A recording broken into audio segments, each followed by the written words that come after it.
বাংলাদেশের উত্তরের এক প্রাচীন জনপদ ঠাকুরগাঁয়ের বালিয়া গ্রামে দাঁড়িয়ে আছে এক নীরব স্থাপত্যের সাক্ষী। নাম তার বালিয়া জামে মসজিদ, তবে স্থানীয়রা একে ভালোবেসে নাম দিয়েছেন জিনের মসজিদ।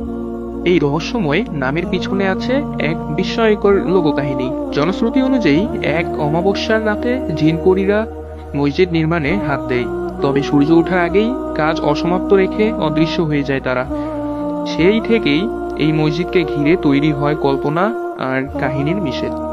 ইতিহাস বলছে মসজিদটির নির্মাণ শুরু করেন স্থানীয় জমিদার মেহের বক্স চৌধুরী। তিনি দিল্লি বা মুর্শিদাবাদ থেকে অভিজ্ঞ স্থপতি এনে কাজ শুরু করলেও প্রধান স্থপতির মৃত্যুর পর নির্মাণ কাজ থমকে দেয়। পরবর্তীতে স্থানীয় কারিগরদের সহায়তায় আবারও কাজ শুরু হলেও গম্বুজ নির্মাণে বারবার ব্যর্থ হন তারা। এভাবেই 1910 সালে জমিদার মেহের বক্স চৌধুরীর মৃত্যুতে মসজিদটি অসমাপ্ত হয়ে যায় দীর্ঘ শতাব্দী জুড়ে। শেষ পর্যন্ত তার প্রকৌশলী তসফিয়া খাতুনের পৃষ্ঠপোষকতায় এবং বাংলাদেশ প্রত্নতত্ত্ব ইনস্টিটিউটের সহায়তায় 2010 সালে মসজিদের পূর্ণাঙ্গ সংস্কার কাজ শুরু হয় এবং সম্পন্ন হয় গম্বুজ নির্মাণ। স্থাপত্য শৈলীতে মসজিদটি সত্যিই অনন্য। 5 ফুট 3 ইঞ্চি উঁচু প্ল্যাটফর্মের উপর নির্মিত এই মসজিদটির আয়তন পূর্ব পশ্চিমে 72 ফুট 6 ইঞ্চি এবং উত্তর দক্ষিণে 69 ফুট 2 ইঞ্চি। ছাদে রয়েছে 3টি গম্বুজ, চারপাশে 8টি মিনার।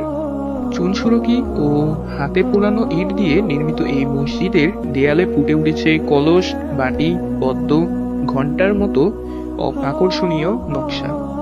আজ এই মসজিদ কেবল একটি নামাজ ঘর নয়, এটি আমাদের ইতিহাস, ঐতিহ্য আর কল্পনাপ্রবণ গল্পের এক গুরুত্বপূর্ণ অংশ।